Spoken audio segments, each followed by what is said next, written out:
मित्रांनो, तुमचं पुन्हा एकदा GB स्टोरी टेलर या यूट्यूब चॅनलवर स्वागत आहे.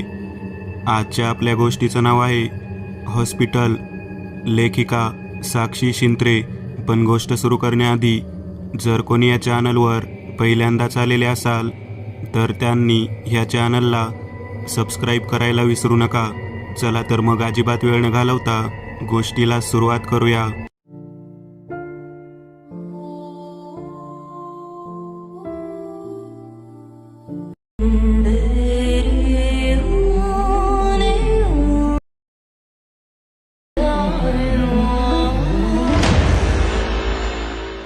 डॉक्टर. त्या संपूर्ण हॉस्पिटलमध्ये आवाज घुमला. बाहेर स्ट्रेचरवर रक्ताने न्हालेला एक माणूस कळवळत होता आणि त्याच्याबरोबर आलेली बाई डॉक्टरांना साथ घालत होती. काही होणार नाही तुम्हाला, तुम्ही फक्त डोळे उघडे ठेवा, ती त्या माणसाकडे पाहून म्हणाली. तिच्या डोळ्यात आसू होती, पण सगळं काही धीराने घेऊन ती तिच्या नवऱ्याच्या मागे खंबीरपणे उभी होती. तिच्या साडीला आणि अंगाला रक्त लागलं होतं.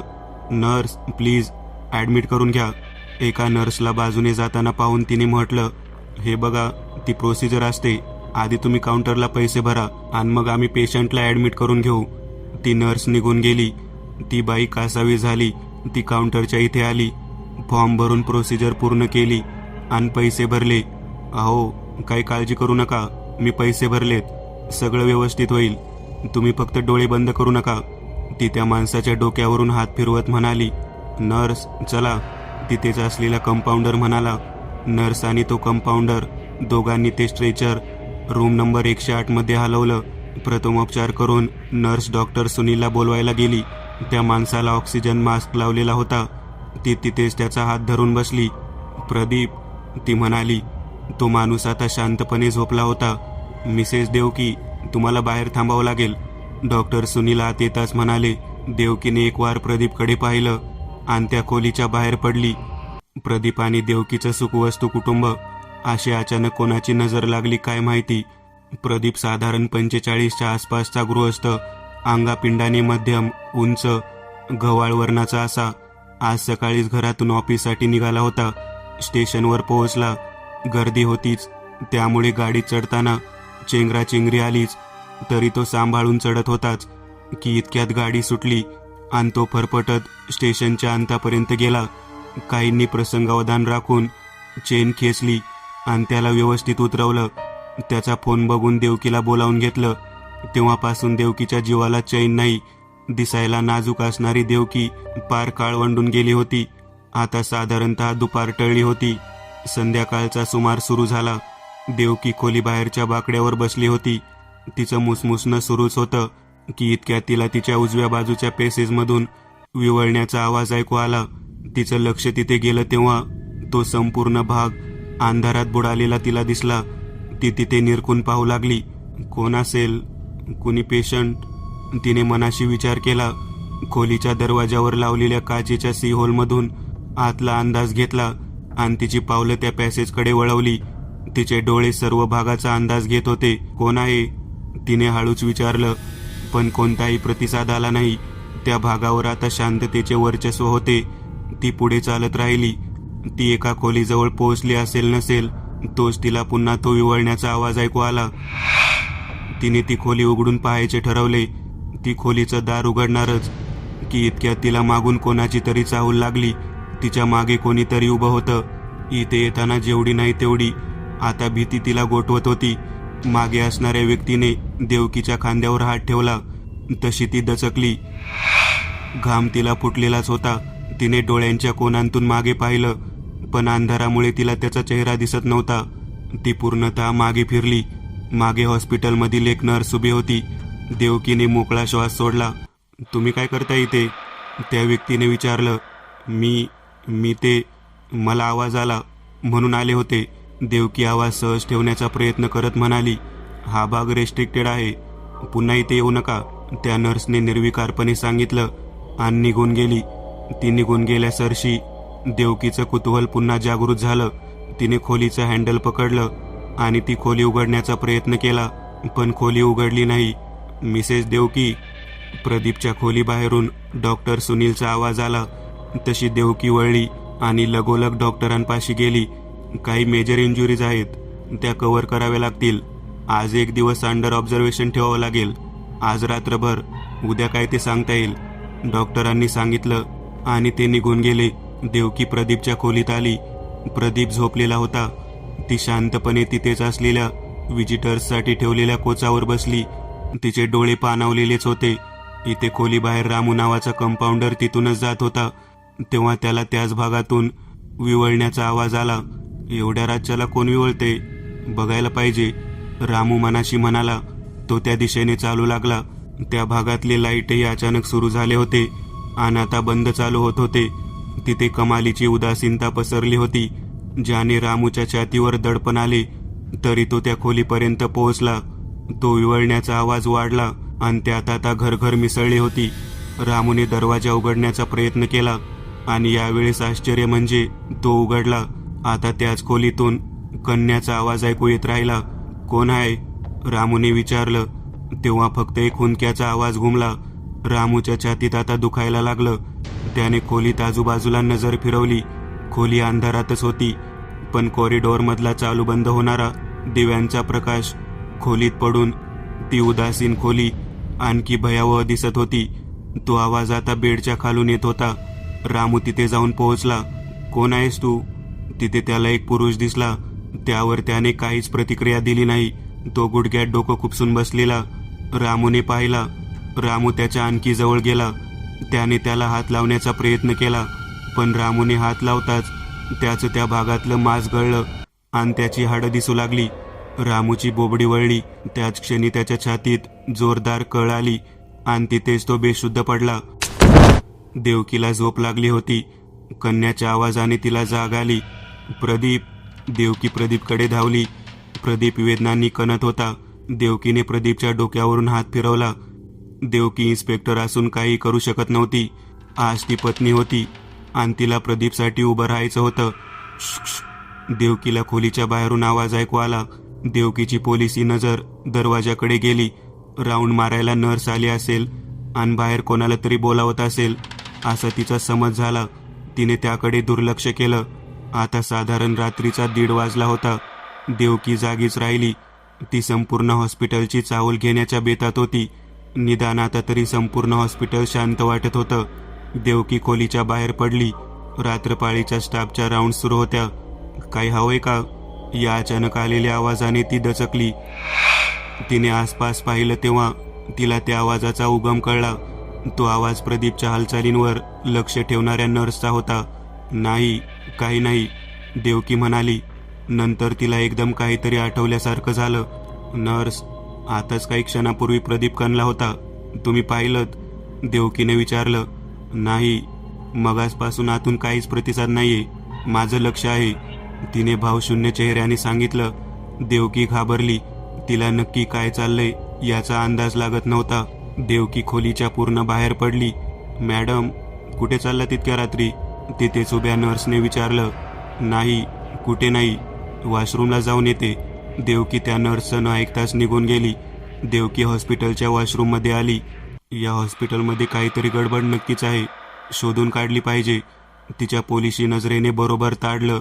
ती वॉशरूममधून बाहेर पडणार इतक्यातच तिला तिच्या हातांना कुणाचा तरी स्पर्श जाणवला. तसा तिने आपला हात झटकला. तिने तिचा हात तिच्या डोळ्यांसमोर धरला. तेव्हा तिचं अंग भीतीने शहारलं. तिच्या हातांवर रक्तात माखलेला हाताचा पंजा उमटला होता. कोण आहे? देवकीने हे विचारेपर्यंत तिचा आवाज गळलेला तिला जाणवला. तिने अजून वेळ न काढता ती तडक प्रदीपच्या खोलीकडे यायला निघाली. ती त्या कॉरिडॉरपर्यंत पोहोचली, परंतु प्रदीपच्या खोलीबाहेर असणारी नर्स तिला दिसली नाही. काहीतरी कामाला असेल म्हणून गेली असेल असा विचार करून ती खोलीत जाणार इतक्यात तिला एका बाईच्या किंचाळण्याचा आवाज त्या अंधाऱ्या भागातून आला. आता कोण असेल तिथे? खरं तर बाथरूममधला प्रसंग आठवून तिच्या मनात भीतीने पुन्हा काहूर माजले. पण कोणी संकटात असेल अशा संशयाने ती त्या भागाकडे चालती झाली. ती त्या भागातील त्या खोलीपर्यंत पोहोचली आणि जागीच थिजली. बाहेरच ती नर्स आवासून उभी होती. तिच्या चेहऱ्यावर भीती स्पष्ट दिसत होती. काय झालं नर्स, अशा किंचाळलात का? देवकीने प्रश्न केला. तिथे तो रामू नर्सने खोलीत असलेल्या बेडकडे पाहून इशारा केला. देवकी लागलीच तिथे पोहोचली. तिचं लक्ष बेडच्या खाली गेलं. तिथे रामू अस्ताव्यस्त पडलेल्या अवस्थेत होता. देवकीने तिची 2 बोटं रामूच्या नाकाजवळ नेली. जिवंत आहे. देवकी मोकळा श्वास सोडत म्हणाली, याला ॲडमिट करायला हवं. देवकी पुटपुटली. ती नर्सकडे आली. नर्स अजूनही भेदरलेल्या अवस्थेत होती. नर्स. देवकीने हलका आवाज दिला, पण नर्सने तिच्याकडे पाहिलंही नाही. तिचं लक्ष खोलीत एका ठिकाणी एकवटलेलं देवकीला जाणवलं. देवकीने त्या कोपऱ्यात पाहिलं, पण तिथे काहीही नव्हतं. देवकीने नर्सला गदागदा हलवलं. तेव्हा कुठे ती भानावर आली. हां, नर्स एकदम शुद्धीत आल्यासारखी म्हणाली, याला ॲडमिट करावं लागेल. किती तासांपासून बेशुद्ध आहे काही कल्पना नाही. देवकी रामूकडे पाहत म्हणाली. नर्स नुसती मान हलवत राहिली. नर्स, मला मदत करा. कोणाला तरी बोलवा. याला एखाद्या रूममध्ये न्यावं लागेल. देवकी घाईघाईने आणि जराशी वैतागत म्हणाली, प्रोसिजर पूर्ण करावी लागेल मॅडम. ती नर्स अचानक नॉर्मल झाली आणि तिच्यामध्ये व्यवहारीपणा संचारला. अहो, काय बोलताय तुम्ही? त्याची अवस्था बघा जरा. तुमच्या चितला कर्मचारी आहे ना तो, त्याच्यासाठी माणुसकी नाही तुमच्याकडे. देवकी चिडली. नर्सने मान खाली घातली. ती जेव्हापासून इथे नर्स म्हणून रुजू झाली होती तेव्हापासून आधी पैसे, प्रोसिजर आणि मग सेवा हे सूत्र तिला अवलंबायला लावलं गेलं. तिची तरी काय चूक? नर्स देवकीच्या मदतीला आली. तेवढ्या कालावधीत नर्सने हॉस्पिटलच्या दुसऱ्या कंपाऊंडरला बोलावून घेतलं होतं. तिघांनी मिळून रामूला दुसऱ्या भागातल्या एका खोलीत ठेवलं. नर्सने रामूला तपासलं. Minor heart attack, flow of blood block for some time. ती नर्स पुटपुटली. काही प्राथमिक उपचार करून तिने डॉक्टरांना इन्फॉर्म केलं. नर्स, काय झालं होतं? तुम्ही तिथे कशा पोहोचलात? देवकीने विचारलं. मला आवाज ऐकू आला. कसला तो नीटसा कळला नाही, पण बहुतेक कोणाच्या तरी कन्याचा होता तो. म्हणून मी आवाज नक्की कुठून येतोय ते पाहायला म्हणून आसपास नजर आणि कान वळवले. तेव्हा तो आवाज त्याच अंधाऱ्या भागातून येत असल्याचं जाणवलं. म्हणून मी फक्त तिथे पाहायला गेले. तेव्हा त्या खोलीचं दार अर्धवट उघडं दिसलं आणि त्याच खोलीच्या आसपास तो आवाज जरासा मोठ्याने जाणवत होता. म्हणून मी आत डोकावून पाहायला गेले. दरवाजा पूर्ण उघडला आणि माझी बोबडी वळली. ती थांबली. तिला धाप लागली होती. देवकीने तिथेच दुसऱ्या कंपाऊंडरने आणून ठेवलेलं पाणी तिला प्यायला दिलं. तिने एका दमात ते पिऊन टाकलं आणि पुन्हा बोलू लागली. तिथे त्या खोलीत एक माणूस दिसला मला. तो कन्याचा आवाज त्याच्याच बाजूने येत होता. त्याच्या डोक्याला जबर मार लागला होता. त्यातून सतत रक्त वाहत होतं. त्याचा धड चेहराही त्यामुळे दिसत नव्हता. त्याचे सगळे कपडे रक्ताने भिजले होते. त्यात त्याची क्रूज शरीरयष्टी असल्याने तो भयानक दिसत होता. तिथेच आसपास अजूनही काहीतरी जाणवत होतं. तिथे अजूनही कोणीतरी होतं जे मुसमुसत होतं. तो माणूस हळूहळू जवळ येत होता. माझा त्याचं वाक्य अर्धवट ऐकू येत राहिलं. तो इतका जवळ आला की माझा ताबा सुटला आणि मी किंचाळले. नर्स म्हणाली. तेव्हा पुन्हा एकदा तिच्या मनात भीतीची लाट उसळली. देवकी गंभीर झाली. तिलाही नवीन होतं. बरं, तुम्ही आता आराम करा. काही लागलं तर मी सांगेन. मी आहे प्रदीपजवळ, देवकी म्हणाली. तिने एक वार रामूकडे नजर टाकली आणि त्या खोलीतून बाहेर पडली. हे अजून हाताबाहेर जाण्याआधी याचा शोध लावला पाहिजे. देवकीने मनाशी विचार केला. ती प्रदीपच्या खोलीत आली. तो शांतपणे झोपला होता. देवकीने एकदा प्रदीपच्या डोक्यावरून हात फिरवला आणि आपल्या जागेवर येऊन बसली. रात्र तिची विचार करण्यातच गेली. पहाटे केव्हा तरी तिला झोप लागली असावी. देवकी. काहीसा तुटक वेदनामय आवाज तिच्या सावध कानांवर पडला. प्रदीप. ती पुटपुटली आणि लगेचच उठून प्रदीपजवळ आली. त्याने डोळे उघडले होते. त्याच्या चेहऱ्यावर वेदना होती, पण कुठेतरी एक हास्याची स्मितरेषा तरळलेली जाणवली, जी मृत्यूदारी जाण्यापासून वाचवल्याबद्दल त्या परमेश्वरासाठी कृतज्ञता व्यक्त करत राहिली. उठलास? कसं वाटतंय? देवकीने विचारलं. तिचे डोळे पाणावले होते. पोलीस इन्स्पेक्टरला रड. तो वेदनेने कळवळला, पण पुन्हा बोलू लागला. असं रडणं शोभत नाही. एवढ्या दुखण्यातही तुला विनोद सुचतोय. देवकी डोळे पुसत म्हणाली. प्रदीप यावर फक्त हसला. सांग ना, कसं वाटतंय? देवकीने पुन्हा विचारलं.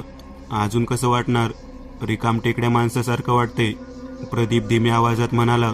दोघं बोलतच होते की ती कालची नर्स खोलीत डोकावली. ती बऱ्यापैकी सावरलेली दिसली. ती प्रदीपला तपासण्यासाठी आली होती.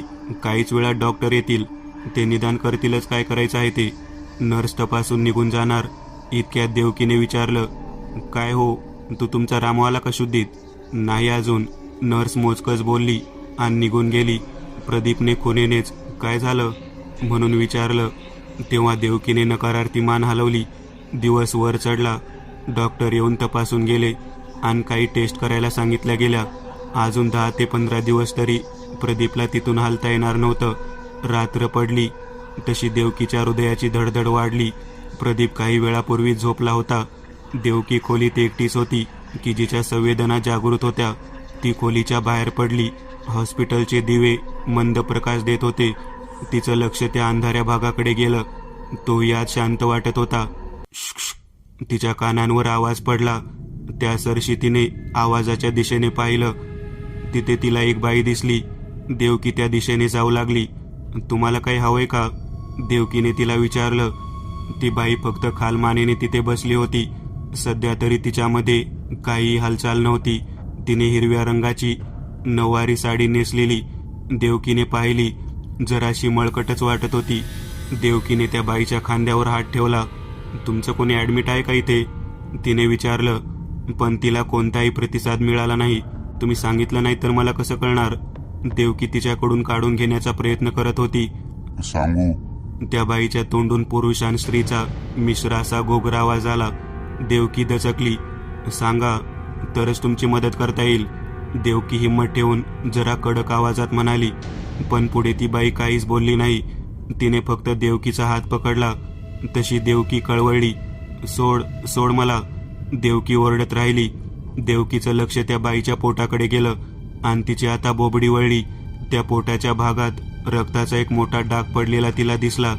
त्या भागात लाकडाचा एक टोकदार तुकडा रुतला होता. त्या बाईचे हातही आता रक्ताने माखले होते. देवकीने तिथून पळून जाण्यासाठी पाहिलं. पळून जाशील अशीच? त्या बाईने तिच्या घोगऱ्या आवाजात विचारलं.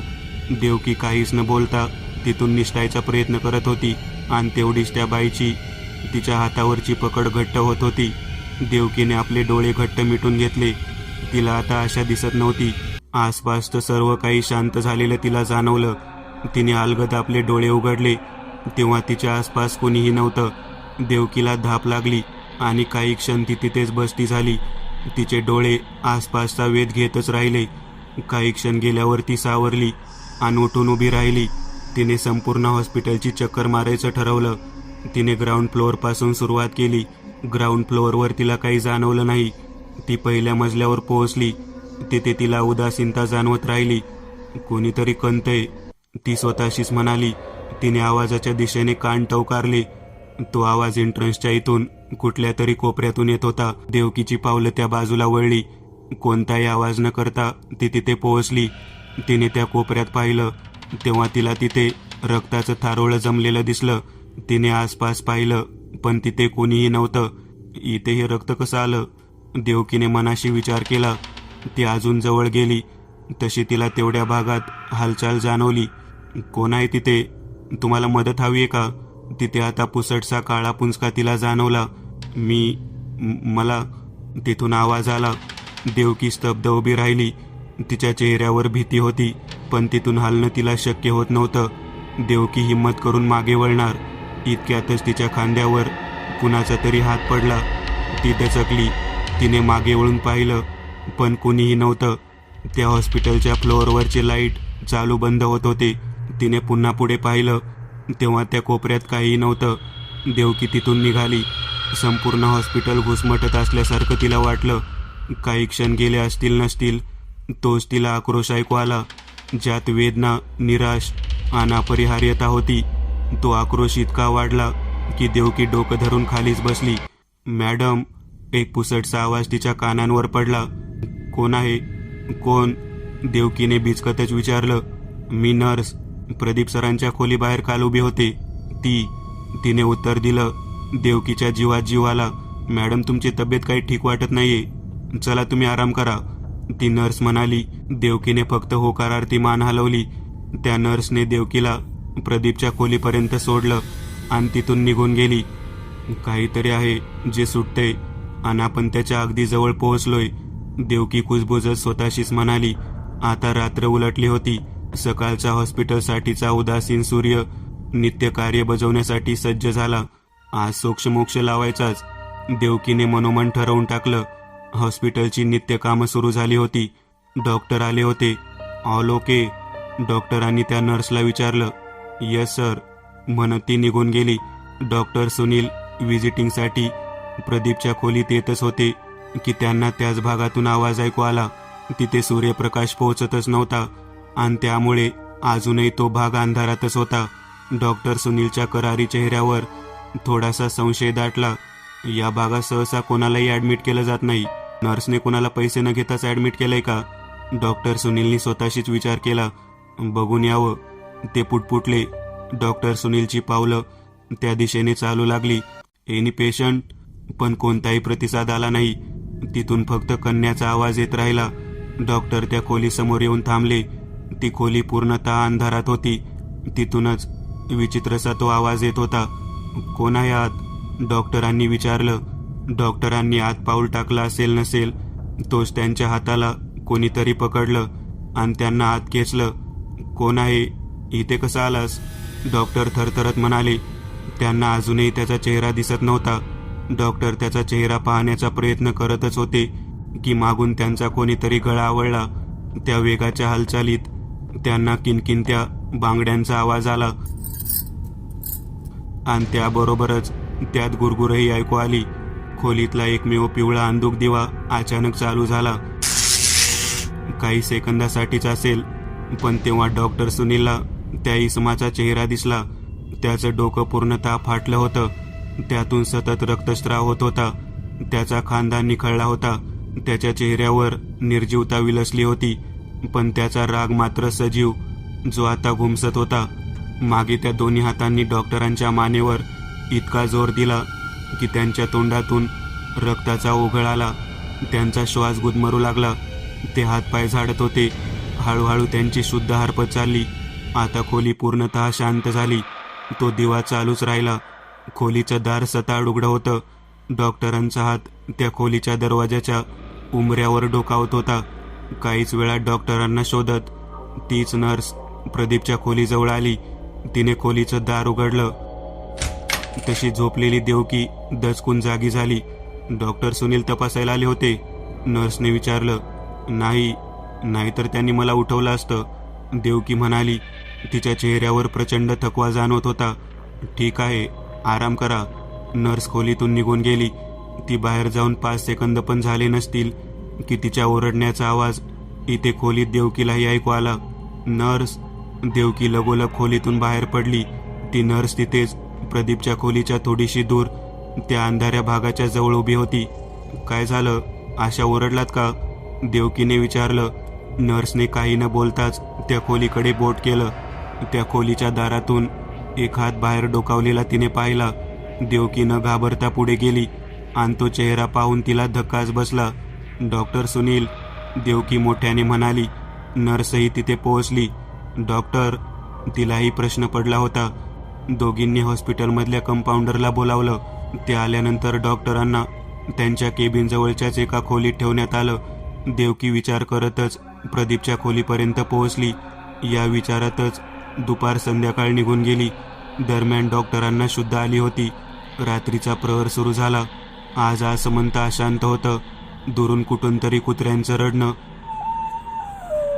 देवकीच्या कानांवर पडत होतं. शांतता असूनही एक विचित्र न जाणवणारा कोलाहल त्या वातावरणात सामावला. घरातला एखादा मृत्यूशय्येवर असेल तर जसं सुतकी वातावरण घरात भरून राहतं, तसंच काहीसं आज या हॉस्पिटलमध्येही वाटत होतं. देवकीच्या मनावर अनामिक दडपण आलं होतं. ती प्रदीपचा हात हातात घेऊन बसून राहिली. शुक बाळा! असा काहीसा घोगरा बसका आवाज त्याच नर्सच्या कानांवर पडला. तिची नजर भिरभिरली. ती आता हॉस्पिटलच्या पहिल्या मजल्यावर होती. मी इथे कशी आले? तिचा आवाज घाबरा झाला. हॉस्पिटलचा तो मजला आता जुनाट वाटत होता. सगळीकडचा रंग उडाला होता. एकूणच भकास वाटत होतं. हॉस्पिटलमधले पिवळे दिवे, ती इमारत, जुनी जीर्ण असल्याची साक्ष देत होते. हॉस्पिटलमध्ये काही मोजक्या लोकांची वर्दळ होती. इतक्यात गजबज माजला. हॉस्पिटलच्या दरवाजातून एक बाई आपल्या रक्तलांछित नवऱ्याला घेऊन आत आली. डॉक्टर, माझा नवरा ट्रक खाली आलाय होतो, काहीतरी करा लवकर, ती बाई हात जोडून तिथल्या लोकांना सांगत होती. त्या नर्सचं लक्ष त्या बाईच्या चेहऱ्याकडे गेलं आणि ती थबकली. आई, नर्स पुटपुटली. तिचे डोळे मोठे झाले होते. ती त्या बाईपर्यंत धावत गेली. तिच्या डोळ्यातून अश्रू वाहत होते. तिने एक जोरदार हंबरडा फोडला. आज कित्येक वर्षांनी ती तिच्या आईला पाहत होती. इतक्यात तिचं लक्ष त्या स्ट्रेचरवर झोपलेल्या माणसाकडे गेलं. बाबा, ती नर्स कळवळली. तिने त्या बाईला मिठी मारायचा प्रयत्न केला, पण तिच्याने ते शक्य झालं नाही. एक अदृश्य भिंत त्या दोघींच्या मध्ये होती, वर्तमान आणि भूतकाळाची. तिच्याकडे नुसतं पाहण्याशिवाय काही पर्याय नव्हता. तिच्या आईचा आक्रोश तिच्या कानांवर पडत होता. तिथे असलेला बाकीचा स्टाफ त्या बाईकडे आणि त्या झोपलेल्या पुरुषाकडे नुसता पाहत उभा होता. अहो, काहीतरी करा ना, जीव जाईल हो यांचा, ती बाई पुन्हा म्हणाली. हे बघा, याची काही प्रोसिजर असते. ॲक्सिडेंट आहे, पोलीस केस होईल.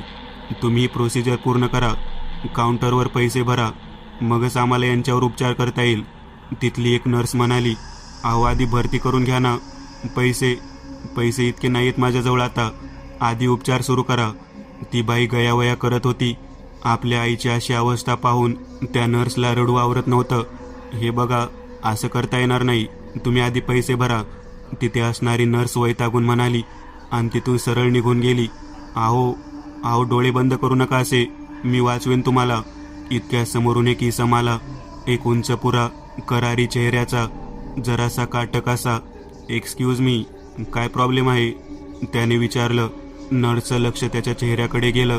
डॉक्टर सुनील? हो, तेच, नर्स पुटपुटली. डॉक्टरचं लक्ष त्या बाईकडे आणि त्या माणसाकडे गेलं. काय झाले बाई, डॉक्टरांनी विचारलं. अहो, ट्रक खाली आले, हे खूप रक्त गेलंय, यांचा जीव वाचवा, यांना भरती करून घ्या, ती बाई कळवळली. अहो, भरती करून घेणं काही सोपं नसतं, काही प्रोसिजर असते, आधी पैसे भरावे लागतात. आता त्यात ॲक्सिडेंट म्हणजे पोलीस केस, आधी तुम्ही पैसे भरा. डॉक्टरांचा आवाज थंड होता. त्यांच्यावर त्या वातावरणाचा काही एक परिणाम झाला नाही. डॉक्टर आहेस का कोण आहेस तू, सैतान? अरे, इथे हा माणूस मरणाच्या दारात आहे आणि तू पैसे मागतोस, ती बाई कळवळीने बोलत होतीच की तेवढ्या त्या माणसाने तिचा हात पकडला. त्याचे डोळे उघडे होते आणि त्यातून अश्रू वाहत होते. तुम्ही थांबा, यांना बघतेस मी, ती बाई रडत हुंदके देत म्हणाली. त्यावर त्या माणसाने नकारार्थी मान हलवली आणि प्राण त्यागला. अहो, त्या बाईने टाहो फोडला. तिचं रडून भागून दुःख कमी झाल्यावर तिने त्या डॉक्टरकडे जळजळीत नजरेने कटाक्ष टाकला. ती त्या प्रेताला तिथेच ठेवून बाहेर निघून गेली. ती काय करते त्यावर लक्ष ठेव, जा, डॉक्टर सुनीलने तिथेच असलेल्या एका कंपाऊंडरला सांगितलं. नर्स, हे प्रेत या मजल्यावरच्या त्या अंधाऱ्या भागातल्या एका खोलीत नेऊन ठेवा, डॉक्टर म्हणाले. डॉक्टर, त्या कंपाऊंडरच्या आवाजाने डॉक्टर चरकले. कपाळावरून एक घामाचा उगम पावला आणि तो त्यांच्या हानवटीपर्यंत येऊन ठेपला. डॉक्टर लगेचच बाहेर आले. त्यांच्या मागोमाग ती नर्सही बाहेर पडली. तिथेच ती बाई त्या हॉस्पिटलकडे रागाने पाहत उभी होती. तिच्या हातात टोकदार लाकूड होतं. डॉक्टर तिला समजावण्यासाठी पुढे येणार, इतक्यात तिने ते लाकूड स्वतःच्या पोटात खुपसलं. असे 3 ते 4 वार तिने स्वतःच्या पोटावर केले. तशीच ती खाली कोसळली. तिचे हात रक्ताने माखले होते. आधारासाठी म्हणून तिने तिथे जवळच असलेल्या झाडाच्या खोडाला तिचे हात टेकवले. तिच्या हाताचे पंजे त्या झाडावर उमटले आणि तिने तिचा जीव सोडला. आई, ती नर्स ओरडली आणि धाय मोकलून रडू लागली. काय हो, इतक्या रात्री इथे एकट्याच, आणि रडायला काय झालं? त्या नर्सचा आवाज ऐकून देवकी खोली बाहेर पडली आणि तिच्या जवळ आली. देवकीचा आवाज ऐकून ती नर्स भानावर आली. तिने आसपास पाहिलं तेव्हा तिला पहिलाच मजला दिसला, पण तो आता सारखाच नवीन वस्तूने अद्यावत होता.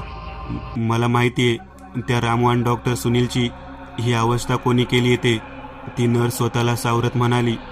कोणी? देवकी उडालीच. माझ्या आईबाबांनी. काय म्हणजे? देवकीने न समजून विचारलं. त्या नर्सने तिला आताच काही क्षणापूर्वी पाहिलेल्या घटना अगदी इत्यांभूत सांगितल्या. आणि पुन्हा हुमसून हुमसून रडू लागली. तुम्ही पोलीस आहात ना, तुम्ही कराल माझी मदत. त्या नर्सने देवकीकडे आशेने पाहिलं. तुम्ही काही काळजी करू नका, मी बघते काय करायचं ते.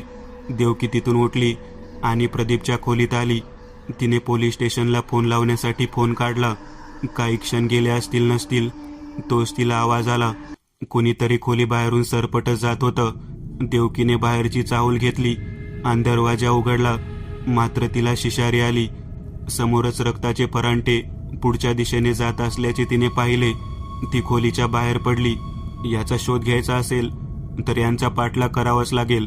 ती त्या पराठ्यांच्या दिशेने पुढे जाऊ लागली. या अवधीत हॉस्पिटलमधील दिवे चालू बंद होत फुटले आणि सर्व ठिकाणी काचांचा खच पसरला. हॉस्पिटल अंधारमय झाले. ती त्याच मजल्यावरच्या एंट्रन्सपर्यंत आली. डॉक्टर सुनील त्यांच्या खोलीत होते. सरपटण्याच्या आवाजाने त्यांना जाग आली. इतक्या रात्री कोण आहे? डॉक्टर उठत म्हणाले. त्यांची खोली सध्या तरी शांत वाटली, पण तो भ्रमच ठरला. त्यांच्या खोलीत रडण्याचा आवाज एकसारखा येत राहिला. जो घोगरा होता ते पलंगावरून उठले. त्यांनी बाहेरचा कानोसा घेतला. बाहेरून त्यांना कोलाहल ऐकू आला. एक प्रकारची गर्दी जाणवली आणि त्यातच त्यांना आहो असा टाहो फोडलेलाही ऐकू आला. त्यानंतर मात्र त्यांच्या अंगावर सरसरून काटा आला, कारण त्यांच्या खोलीचं दार उघडलं गेलं. कोण? डॉक्टरांनी भीतभीतच विचारलं. तुझा काळ, तिथून उत्तर आलं आणि पाठोपाठ एक भयानक किंकाळी. डॉक्टर लगेचच खोलीच्या बाहेर पडले. ते त्या सतत येणाऱ्या आवाजाचा अंदाज घेत पहिल्या मजल्याच्या प्रवेशद्वारापर्यंत पोहोचले. ती नर्स तिथेच उभी होती. ते त्या नर्सपर्यंत येणार की त्यांच्या कानांवर इतका कर्णकर्कश आवाज आला की त्यांचे कान फुटले आणि त्यातून रक्त वाहू लागले. डॉक्टर भेदरले. त्यांनी त्या नर्सकडे पाहिले आणि त्यांची बोबडी वळाली. तिचे डोळे निखाऱ्यासारखे लाल झाले होते. काय झाले नर्स? डॉक्टरांनी विचारलं. काय झालंय? नर्सने प्रतिप्रश्न केला आणि त्यांच्या अगदी श्वासांच्या अंतरावर येऊन ठेपली. तिने त्यांची कॉलर पकडली आणि त्यांना फरफटत घेऊन जाऊ लागली. देवकी त्या नर्सच्या अवताराकडे भययुक्त नजरेने पाहत राहिली. ती शेवटी त्याच्या मागून निघाली. वाटेत फुटलेल्या काचा डॉक्टर सुनीलच्या अंगात घुसत होत्या. कोण आहेस तू? मला का त्रास देतेस? डॉक्टर सुनील ओरडतच म्हणाले. त्या नर्सने गुरगुरीशिवाय दुसरा काही प्रतिसाद दिला नाही, फक्त चालण्याचा वेग वाढवला.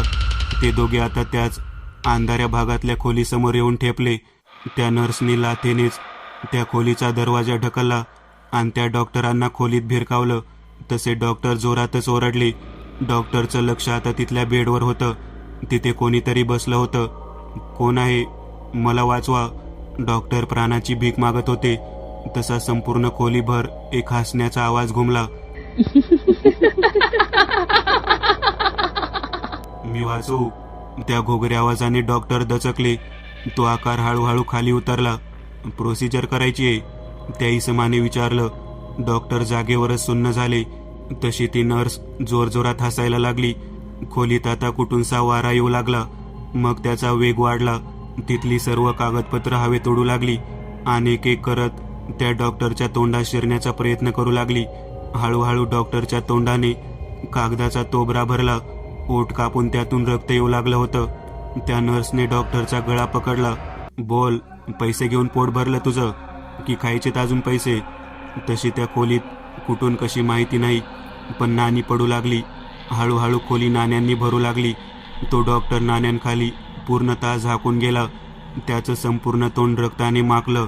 माफ करा मला, आता कधीच पैसे खाणार नाही मी ज्यांना खर्च परवडत नाही त्या सर्वांना मोफत उपचार देईन.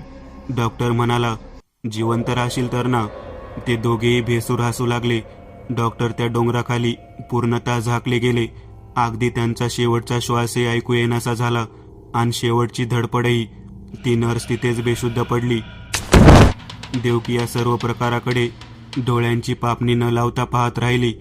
ती आतून पूर्णतः हल्ली होती. शेवटी धक्का ओसरला. त्या दिवसाची खून घेऊन अजूनही ते हॉस्पिटल तग धरून आहे. त्या नर्सला अटक झाली. आता ते हॉस्पिटल तेथील नवीन डॉक्टरसह चॅरिटी बेसिसवर कमी खर्चात सर्वांचे उपचार करते. मी एक नवीन चॅनल ओपन करत आहे. त्यावर तुम्हाला ॲनिमेटेड हॉरर स्टोरीज पाहायला मिळतील. त्या चॅनलची लिंक या व्हिडिओच्या डिस्क्रिप्शनमध्ये दिलेली आहे. चॅनलला सबस्क्राईब करायला विसरू नका. मित्रांनो, आज पुरतं एवढंच. तुम्हाला जर काही गोष्ट आवडली असेल तर नक्की लाईक करा. तुमच्यापैकी बरेचसे जण व्हिडिओ लाईक न करताच पळून जातात, पण हा जर व्हिडिओ तुम्ही लाईक केला तर मला जरा बरं वाटेल आणि असेच भारी भारी व्हिडिओ बनवायची माझ्यात एनर्जी येईल. त्यामुळे नक्की लाईक करा आणि अजूनही कोणी या चॅनलला सबस्क्राईब केलेलं नसाल तर लगेच सबस्क्राईब करून टाका आणि बाजूची घंटी ती मात्र दाबायला विसरू नका. देवाची घंटी आहे ती. चला तर मग पुन्हा भेटूया अशीच एक आगळी वेगळी गोष्ट घेऊन पुढच्या भागात.